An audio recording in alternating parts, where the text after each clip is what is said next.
Morning. Can I have your attention? Can I borrow a glass?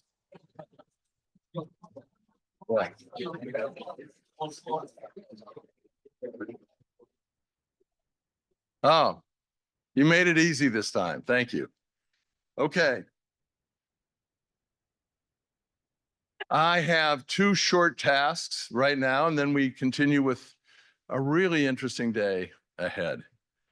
The first thing I want to do is to express all of our gratitude again to the sponsors who made this these couple of days together possible. And I can see that you're all still talking and exchanging ideas. This is very much alive right now in the moment.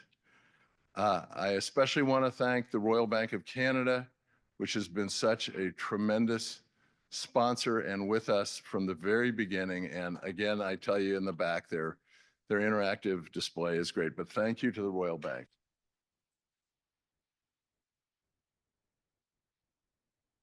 Thank you also to our program sponsor, Power Corporation, and to our supporting partners, the Government of Quebec, through a contribution by the Ministère de l'Environnement, de la lutte contre les changements climatiques, de la faune et des parcs.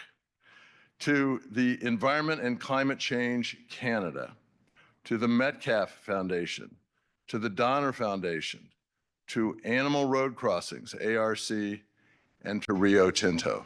To all of you, our heartfelt thanks. All right, now I have the honor of presenting to you a member of the Huron-Wendat First Nation, Vincent Bourret. Oui, c'est ça?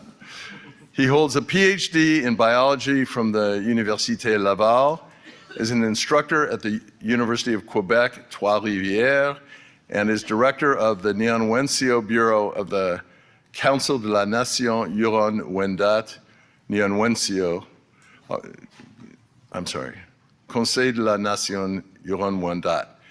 Nia-Wensiyo, which he helps to run the bureau for, is a vast territory claimed by the Huron-Wendat within which a precious native forest that the Wendat are working to protect still exists. Vincent, the floor is yours.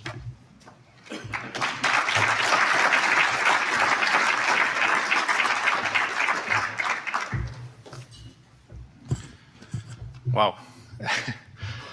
Distinguished guests and conservation enthusiasts, Kwe. Vincent Bourret, Yatsi, Wendat Indi, Yanyonyen, Hiwatiyo Kutin, Askeyonyen Ishes. My name is Vincent Bourret. I am of the Wendat Nation. I am from the Bear Clan. And I hope you are well and at peace. I am the director of the Bureau du Nia-Wensiyo, our territorial office at the Wendat Nation. Nia-Wensiyo, which means our magnificent territory, and speaks volume as the importance of that land for us Wendat.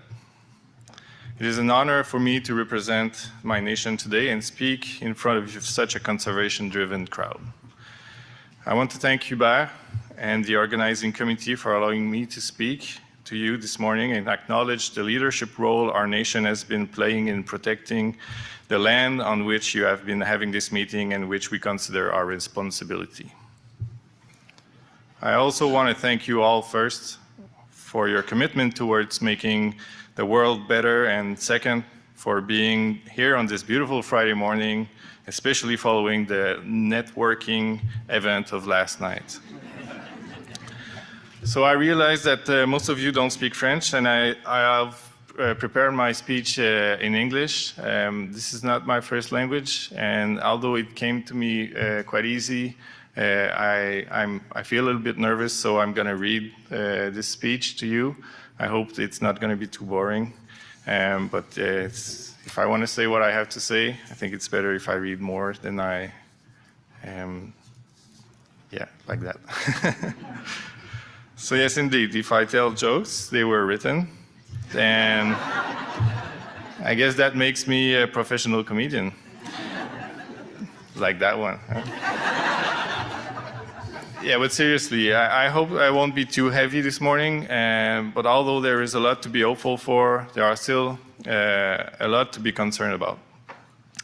I may not look that old, or at least that's what I tell myself.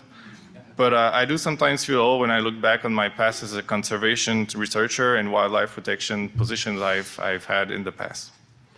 I was given wonderful opportunities throughout my academic career or studies and my earlier career as a wildlife forensic biologist. I was given the opportunity to work on projects that focused on Atlantic salmon and caribou or reindeer.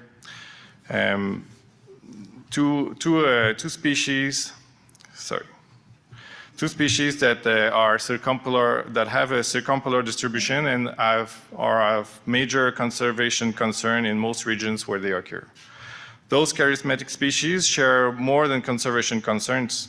When you look at it, both have been and still are key species for indigenous communities, as they are central to traditional ways of living, providing much needed food supply, sometimes even tools, or even spiritual comfort and release. Unfortunately, both species are currently experiencing significant drops in abundance in most of their populations, leaving local communities with difficult dilemmas to solve, putting the survival of centennial traditions against the survival of the species. To some, this might not come as a difficult dilemma, and as one position might allow both elements to survive in the end. But to local communities, this solution represents a definitive step away from their most important values and, at minimum, a level of uncertainty that is unacceptable. And the most important question is why? Why are we, as indigenous communities, presented with such dilemma?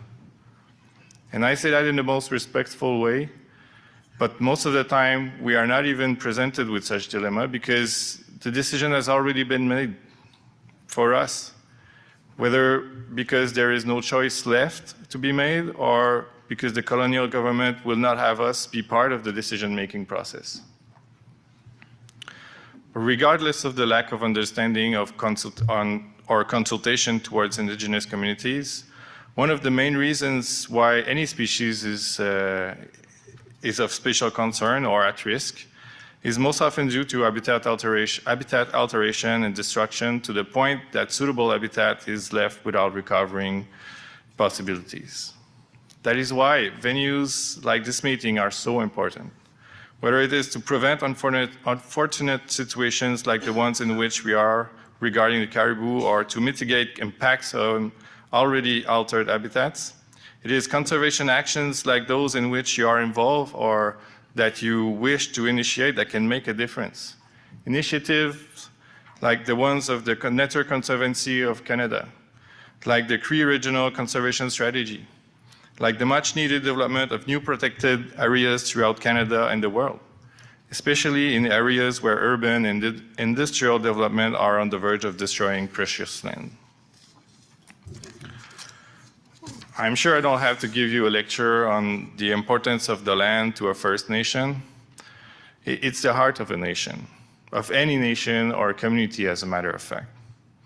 But as I am sure you know by now, if you listened to Richard's talk yesterday, protecting land or any land does not come easy to a First Nation or any local community, as a matter of fact.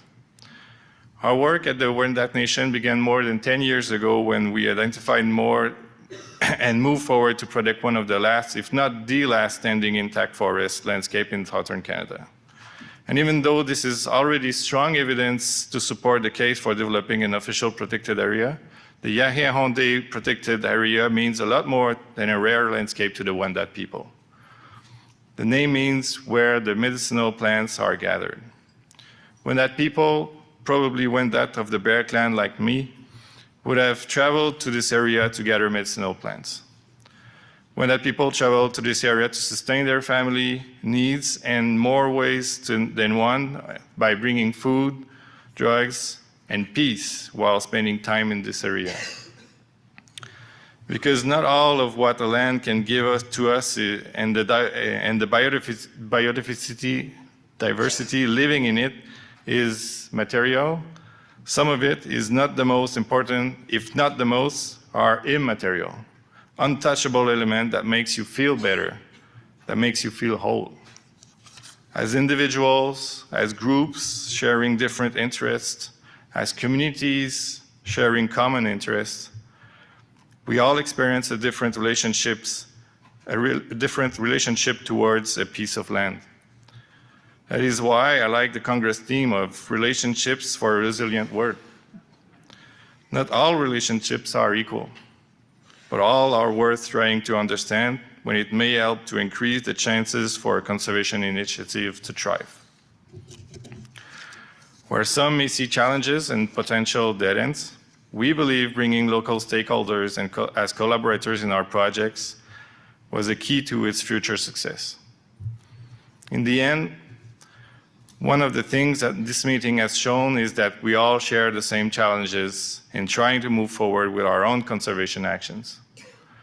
It doesn't matter whether an initiative is indigenous-led or not, we all lack resources.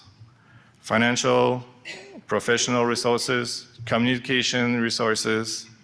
We need to work unnecessarily hard to say that word first, but also to convince local, that was not written,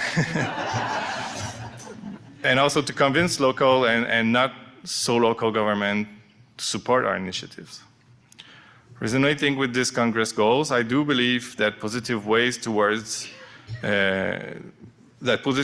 forward lie in building collaborative capacity. But building that capacity among people in this room is a no-brainer in order to be able to share successful methods.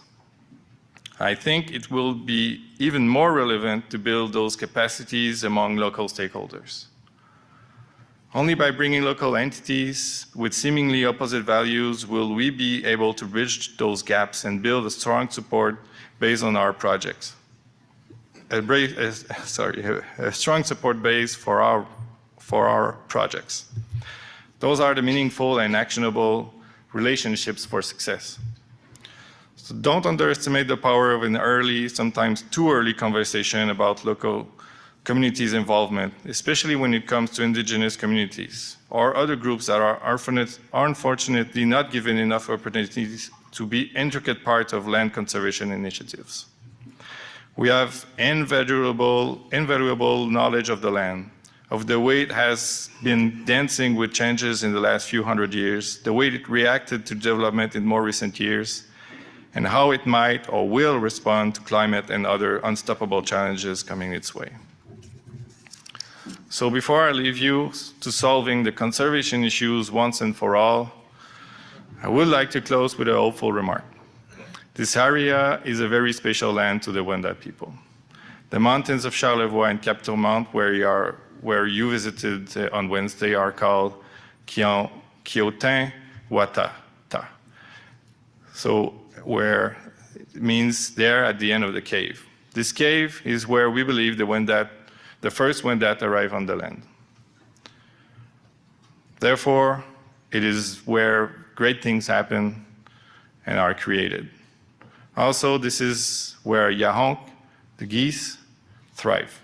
Yahonk saved the woman that fell from the sky and is therefore a very important figure of land protection and helps to maintain a balance of conservation on our land.